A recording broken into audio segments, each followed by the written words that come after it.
Here, Professor Karen King of Harvard University School of Divinity, she holds up a fragment here of some Coptic writings, and it suggests that Jesus was married, and perhaps they go on to say he was married to Mary or Martha or whatever. And many of the scholars are skeptical of that. For you to understand really and believe that this was true, that Jesus was married, is to misunderstand his mission. Now, the Coptics and many early Christians had to debate whether Jesus was man and God at the same time. And the Coptics seem to have made a big deal of it, where they could coexist and one wasn't absent from the minute and whatever. But Christ came basically to die on the cross to redeem man. I don't understand his divinity and his humanity combination. To try to explain that is going to be impossible, because God has not revealed much of it, and all is going to be is a bunch of speculation. And still the answer remains as valid as ever before. But what happened when Mary conceived and bare Jesus? Was it that God somehow made a zygote and placed it in our womb, or was a sperm that united with our egg and so on? These were some of the questions I had as a young man coming up. But what I think is that people were able to recognize Jesus as Mary's son. And also they recognized him as similar to the other children that Mary had. Now, every child has something in this child that comes from the mom, of course. And the boys usually look like the mom's brothers, and the girls look like her. And so it got to be that he used her sort of egg, and what he did to put a pre-existent person of God into, that baffles my mind. But he was different, and to talk in terms of him marrying and all that kind of stuff, I don't know. He was God while on earth he was man. And you see, Adam and Eve and even Noah and these people, they married way up into the hundreds. Abraham had a son at the 100 and so on, around the 100. And so even if Christ had been on earth maybe like 500 years,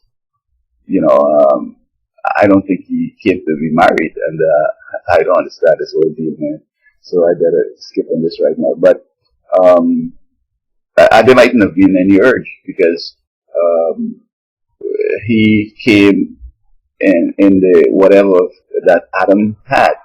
He came with that same sort of a constitution, it seems. And marriage was out of the picture. He was very friendly with everybody. He was mindful of doing God's business. And there's absolutely no way where he married. I mean, the people during the Middle Ages and all times have come with all kind of fairy tales to entertain people of simple minds. But we don't understand this whole reincarnation business. What I know is that I accept it, and it has scientific value. Christ came, he died, took the human form so as to die. How can a God die? He died. I don't understand all that, but I know he died, and he was resurrected, and he's back in heaven and so on. And he's doing that great job. I think we need to wait until he comes the second time. We can ask him all these questions, but to speculate that he was married, and you see, what I found about these writings that we're finding, I know in my world history, I read about the monastic origins, and these people who separated themselves from society and went into the desert and lived on ledges, lived in various places, and trying to come for some piety and all this kind of works. I'm not sure if it was salvific or if it was from God or not. And from that we have the monasteries now and so on.